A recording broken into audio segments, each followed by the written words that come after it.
So research suggests that children as young as 2 recognize their trans identity. When I saw that, the very first thing I thought was, oh my goodness, how dangerous this is.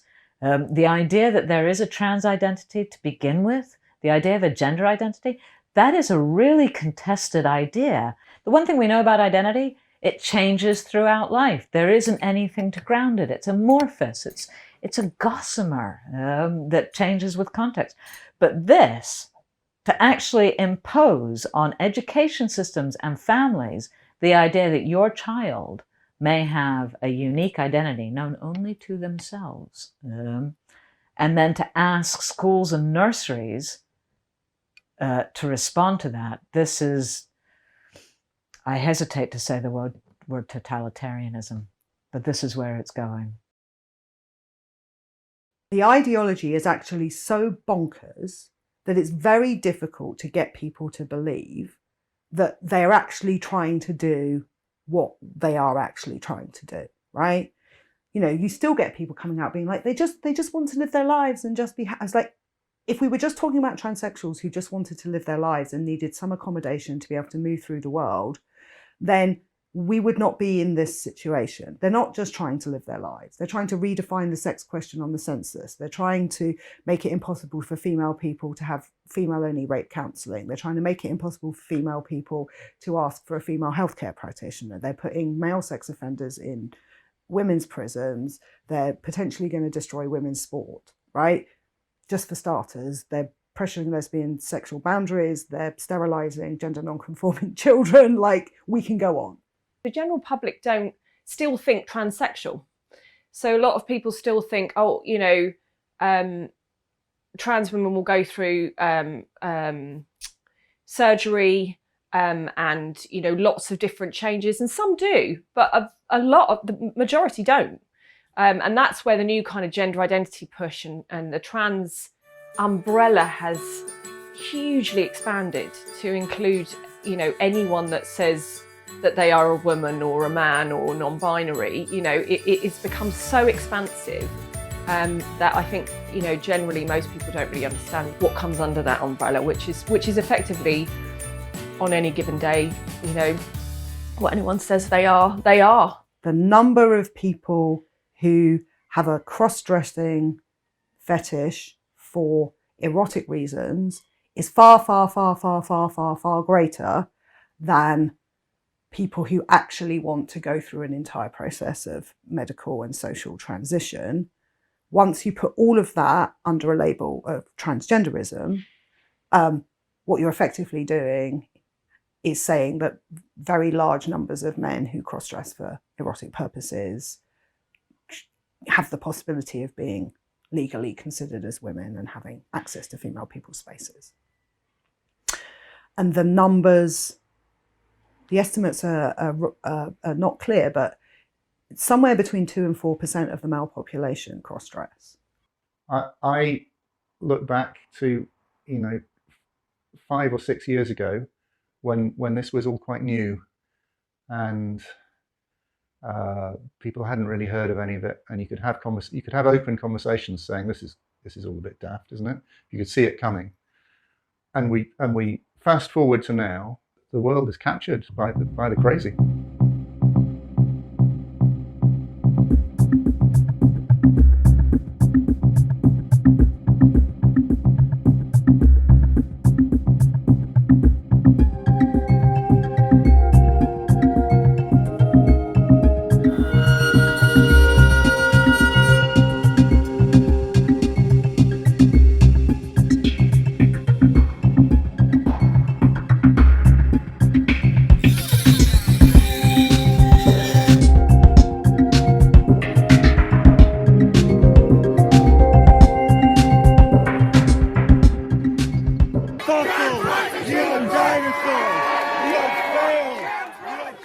I'm not sure how many of them really care about trans rights. I don't see many trans people there. I see a lot of men shouting at women and telling them to shut the fuck up. The way that these events are protested, tend to be protested by trans activists, really is done in a very aggressive way. The intent is to silence debate, silence women, ridicule women, mock women, undermine women, make women feel afraid.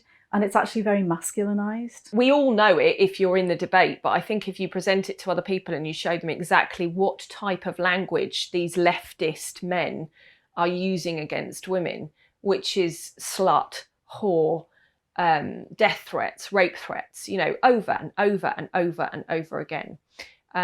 That's not a social movement, that's misogyny.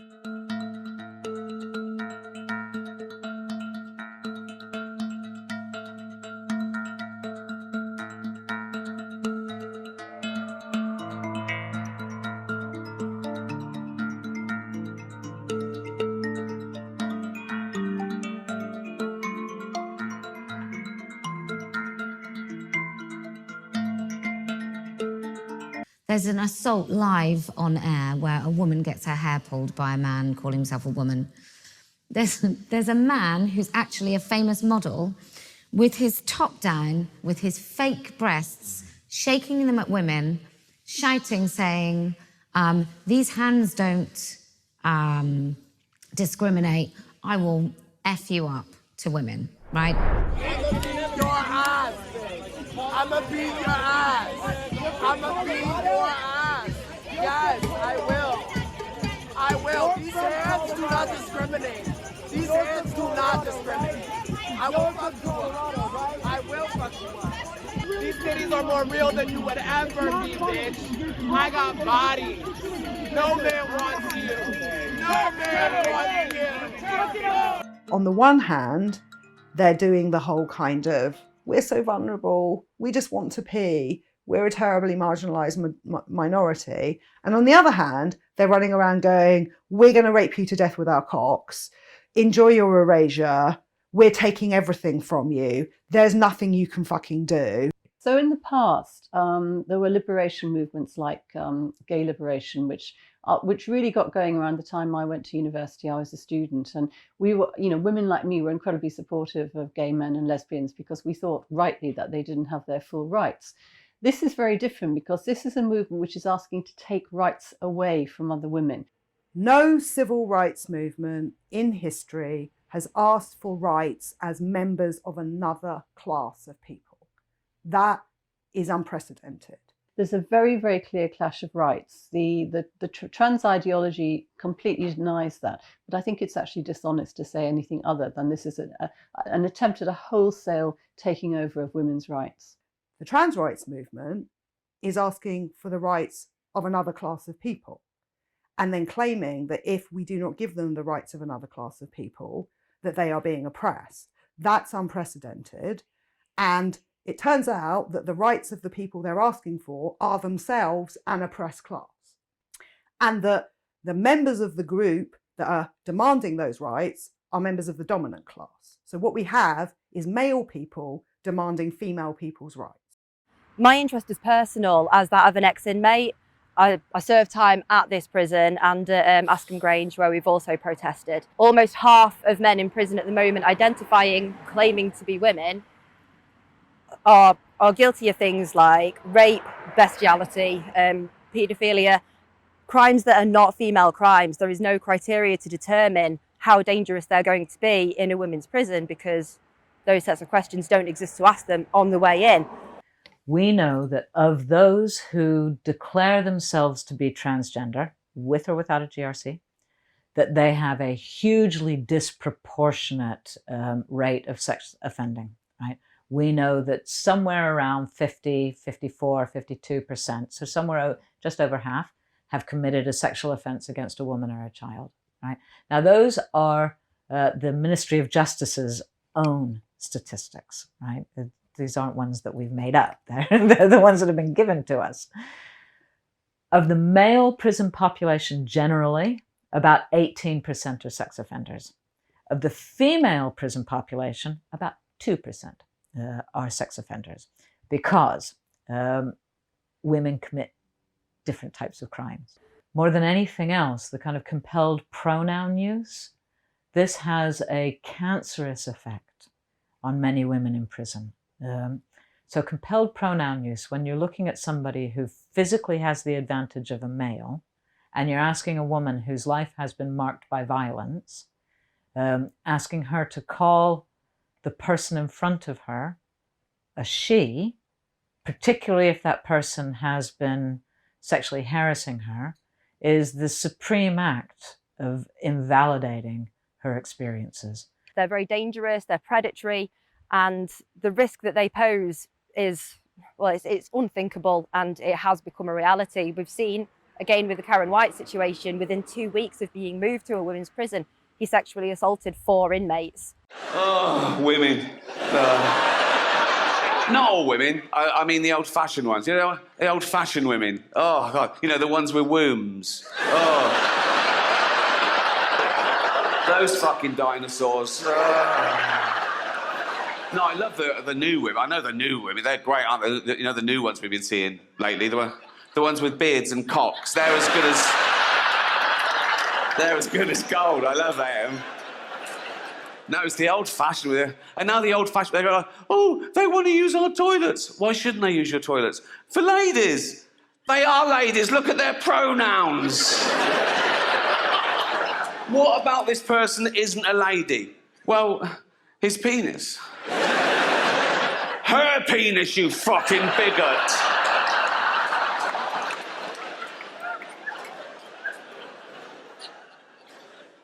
What if he rapes me? What if she rapes you? You fucking turf whore.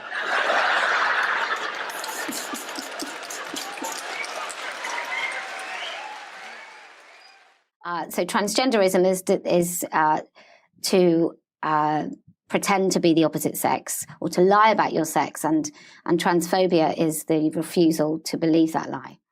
Are they pretending to be the opposite sex? Well, they're not the opposite sex.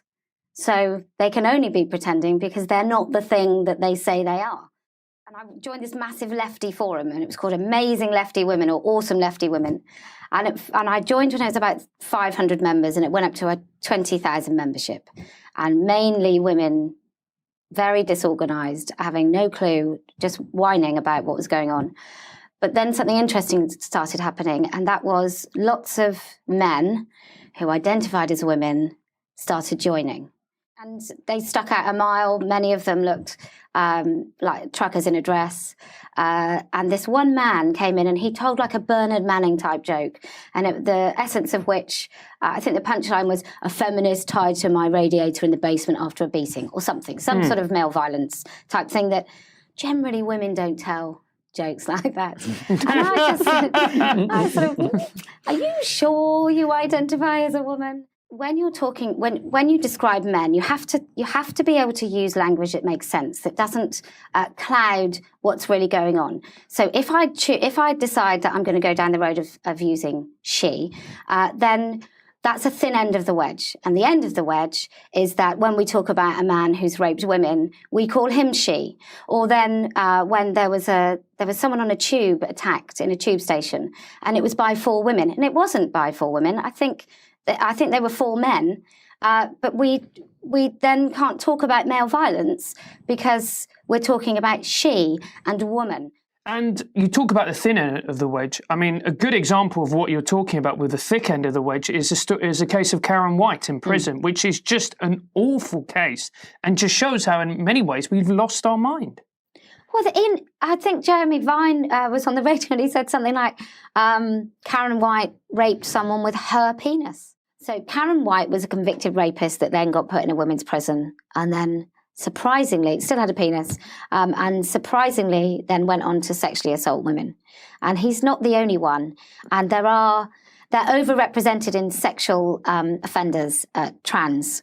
So for a percentage of the population, say it's like 0.1%, in prison, they are overrepresented. I think about 40% of prisoners who identify as trans are sexual offenders. So that's when, and there could be twofold. It could be one, that it's a paraphilia, which often you have more than one. So if you've got a fetish about dressing as a woman, you've also got a fetish maybe paedophilia or other sorts of sexual fetishes. That's well documented by Sheila Jeffreys, who's a radical feminist, brilliant writer. I haven't read enough. And then you also have the case of, why wouldn't you say that you're a woman? If you're a sexual predator and you go to prison, why wouldn't you say you're a woman? And the police in this country, if you rape someone and you get arrested and you tell them you're a woman, that gets recorded as a crime committed by a woman. Old man, do you like sissy porn? I said, old man, wish you were female born? I said, old man, 'cause it gives you the horn when you call yourself a woman. Old man, are you listening to me? I said, no man, can change sex, can't you see? It's a fiction. Even with double D's, you will never be a woman. Sorry, fellas, I guess it must be that Y chromosome. The fact that it originated in North America isn't surprising. It seems to me it's a version of the American dream. You know, any individual can do what they want to do out of context. In a 21st century incarnation of that. And now medical science can make you that person irrespective of your sexed body. They can change your sexed body. They can liberate you from your sexed body and make you who you want to be, who you always are. The premature, if you like, institutionalization of the belief. So there's very good lobbying behind the scenes, and all credit to lobby groups. That's what they're for. They're lobbying for the change they want to see in the world. That's their core purpose. Nobody can fault them for doing it. But what they did was go to major institutions, organizations across the sectors, and convince them that the way forward, the civil justice, the civil rights way forward, the progressive social movement way forward, was this version of gender identity theory, using words that are associated with movements for progressive social change. So using words like trans-inclusive, which, who's going to argue with that? Unless you are doing the careful unpicking of what it means for different groups. So I think that kind of institutional capture, institutions being convinced that they need to accept gender identity theory and that it needs to be baked into their policies, or else they would be trans-exclusionary, and then training their staff accordingly. I think this has been one way in which the belief has taken hold before it's really been examined, before people have had a chance to think through the very major implications of changing the way we think about sex and gender. And when you first hear gender identity theory, when you first hear about it, you think, well, it's about transgender identifying people, it's about an oppressed minority. Who wouldn't want an oppressed minority to have better rights, to have a better life, to have provisions? That's what you default to. If you then start to think about the implications of it, if you then start to think through the consequences beyond let's be kind and let's sympathize with the oppressed and let's do what we can to end oppression, if you then start thinking about possible conflicts of interest, what does this mean for domestic violence refuges if male people can identify into them? What does this mean for sporting competition if people who've been through male puberty can be part of the women's competition? If you start to have those thoughts, what then comes in is this view that there can be no debate. Everything that matters should be up for debate. And women are saying this matters to us as women. And also it matters to young children and young people. Usually it's women who have taken the lead in thinking about things like child safeguarding. So we need to be able to talk about these issues. They're serious and they're important. And there are trans people who agree that we should be talking about it. So the people who are saying it's not up for debate, I don't really know who these people are. I don't know whether, I think one reason is that they're afraid of the debate because they don't have any really sound arguments. They really don't have any good arguments. But also saying it's not up for debate is part of what I mentioned earlier, the cult-like nature of it. You can't discuss this because it's a dogma. It's like a religion. You have to either accept it or not. If you don't accept it, then you are beyond the pale. You're not worthy of being listened to. What has happened, however, is that some of the lobby groups in the space and some academics have used that term transgender rights and applied it to gender identity theory. So have said that there should be consensus not only that universities treat transgender identifying people well, but that as part of that commitment, they should not allow any discussion of gender identity theory other than discussion that promotes it. So it's okay to promote the theory uncritically. It's not okay to critique it, because critiquing it, in the words of the lobby groups, is dangerous and damaging to transgender people and makes them unsafe on campus. What we have seen recently when we look at FOIs and how policy is developed is that Scottish Government are almost outsourcing policy to some of these organisations. Civil servants have been getting in touch with officials at these organisations and asking them for guidance and advice on policy that is coming in. One thing I see actually through my work, a bit of contact, boardroom level, with people who have no interest in this personally, but are aware that there is some kind of row that they don't understand at all, don't especially want to understand, but they know it could be trouble if they're an employer, a large employer, and so they will do whatever they need to do to protect the business. And of course, what do? You get a consultant. You get a diversity consultant. And isn't it lucky that the lobby group, which is promoting all of this bullshit, is also effectively a diversity consultant? And, if you're a CEO of a blue chip company or something, you don't know that. Why would you? I mean, you didn't know that. Maybe you know it now because it's been in the papers enough. But at the time, you wouldn't have known that. And so you're inviting people in, and Stonewall was, of course, a lovely, fluffy organisation, and it makes you sound nice, makes you sound kind and caring. You get Stonewall in to tell you what to do, and hey presto, you've got a massive takeover. As soon as you change the definition of transsexualism to transgenderism, what you're doing is you're placing large numbers of heterosexual men with an erotic cross-dressing fetish under the banner of trans. Those males are still sexually attracted to women after they transition, but they now think that they're women, and they want female sexual partners to validate them, but they want female sexual partners who are attracted to women. That is, their target is lesbian women. Well, there's no such thing as lesbian dating sites anymore. You have sites that are marketed at lesbians, but that include men. So a couple of years ago, I was on a dating app called Hinge. I had my profile, and it was just lots of pictures of me sitting on various beaches with cocktails, looking a bit gormless. As part of my profile, I had 3 basic comments on it, and I think, I'm just trying to think from memory, the comments were, don't be late. I don't like people being late. Don't judge me for my obsession with Love Island, like Love Island, and you must be a biological female. Now, as soon as I put that up, I was banned, permanently banned from Hinge. And it's clear that they banned me because I put that I was only ever interested in biological female. So here we have, again, in 2022, well, it would have been 2020 at the time, but in 2020, a lesbian is being banned from a dating site because she's saying she's only interested in biological females.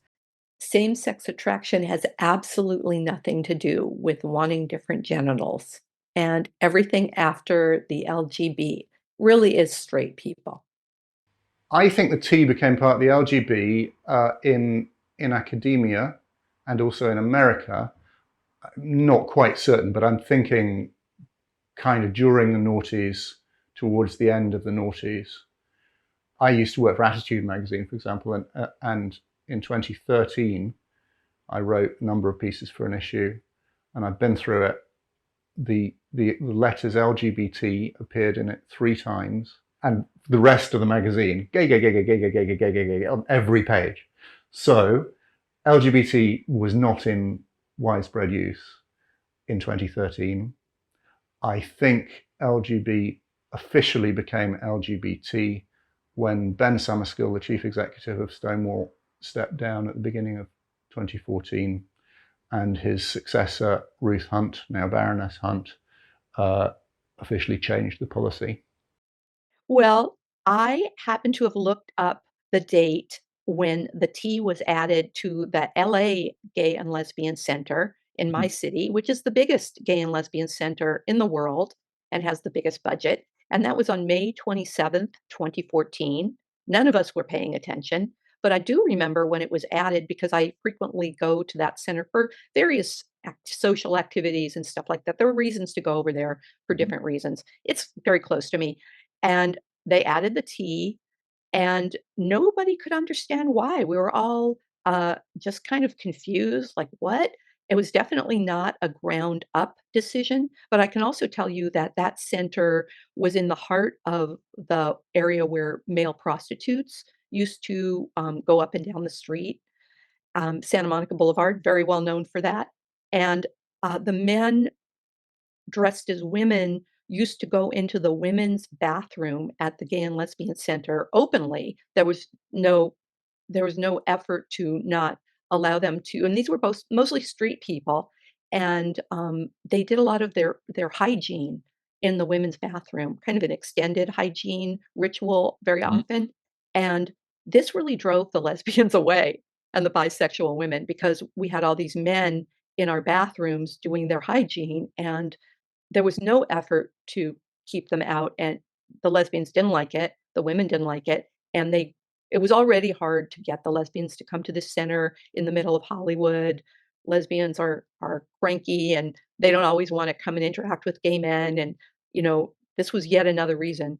And I still went because I'm kind of intrepid, but still that was kind of a way they telegraphed that these men LARPing as women would have more weight in the women's areas than actual women. So, that was a message way before they added the T. Yeah.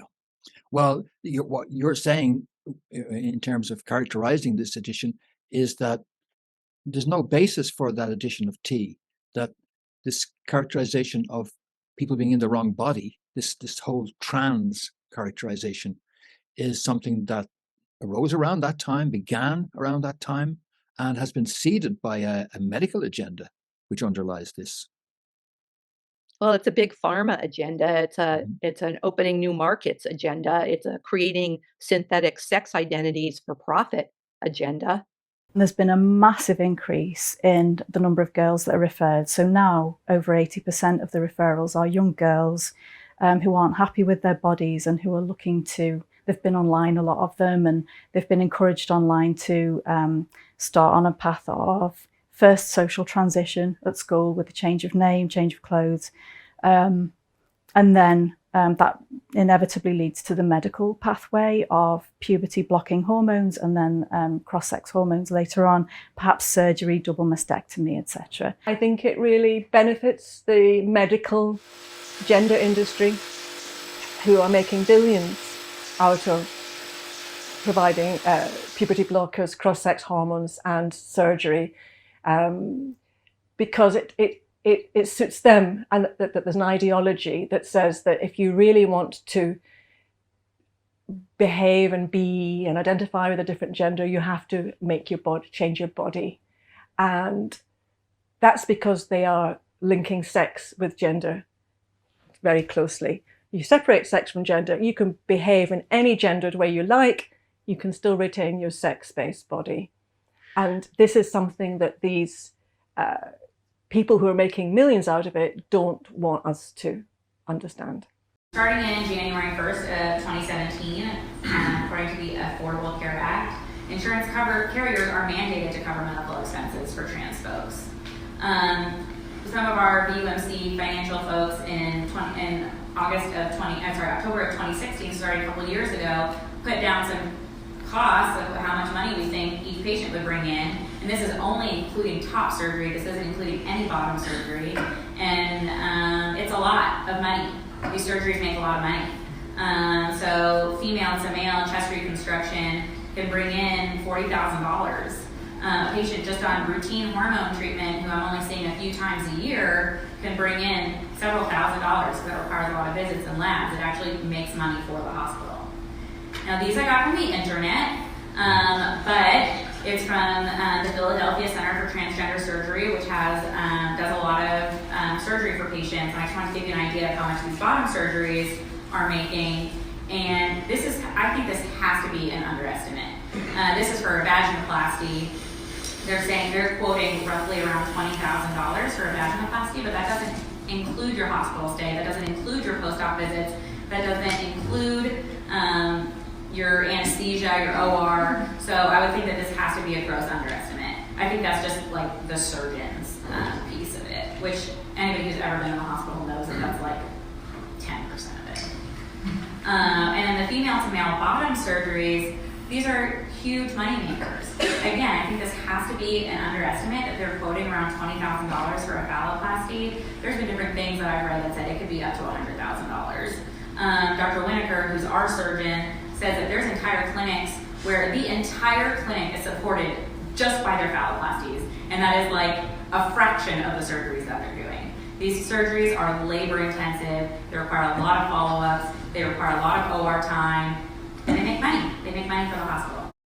If you are going to assert conscientious objection, you have to realize that that is problematic. You are doing something to another person, and you are not paying for the cost for your belief. I think that is a real, I think that's a real issue. So, so I think, so yes, Vanderbilt, if someone has a conscientious objection to participating in this sort of surgery, it probably has to accommodate you to the extent that you can find another person who can do your job, who doesn't have an objection, other things of that nature. But I just want you to take home that saying that you're not going to do something because of your conscientious, because of your religious beliefs, is not without consequences. And it should not be without consequences. And I just want to put that out there. We are given enormous, if you don't want to do this kind of work, don't work at Vanderbilt. What has been, until very recently, the medical protocol with these children is to treat them with understanding. It must be a very difficult thing to go through your childhood believing that you should be of the opposite sex, believing that you are of the opposite sex. It's something that children do need help with.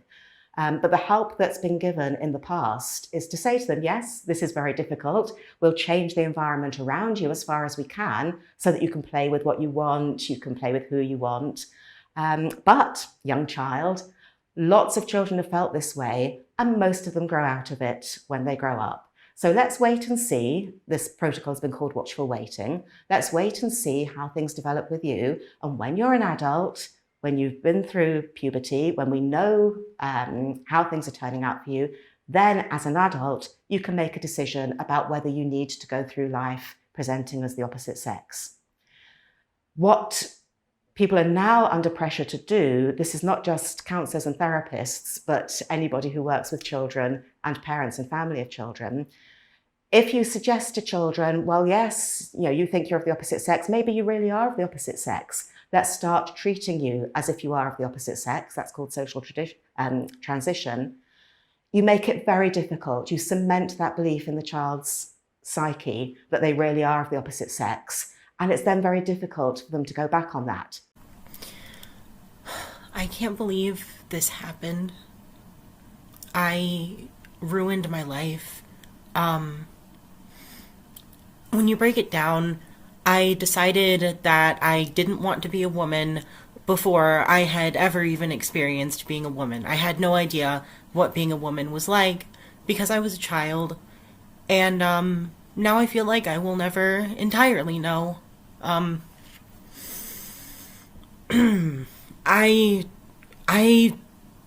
want to say that I really feel like some people in the trans community and the trans medicalists and the doctors really, really target the most vulnerable of us.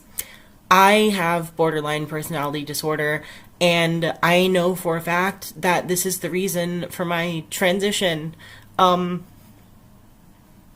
It's a very difficult mental illness, and one of the core features is not having any sense of self or identity, and my doctors knew this. I told them, even though they didn't ask, that I had been diagnosed with BPD, and it was all fine to them. I wasn't happy as a girl, so that meant I was a boy, and I was trans, and so I just took the cure that was handed to me.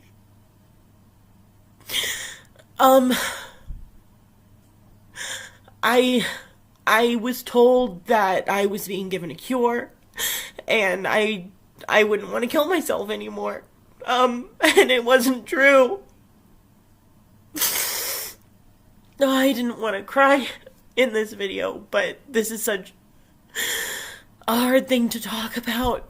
I lost a lot of things to this, and I just hope that anyone else who's going through what I went through as a young girl will not be prescribed hormones and surgery because of other things. You know, there are so many mental health disorders that make you hate your body, and the solution isn't to change your body, it's to fix your brain, you know? I just don't want anyone else to ever feel this way. I lost my voice, I lost my chest. I don't know if I'm going to be able to have kids. I feel like no one wants to date me or love me because I'm ruined.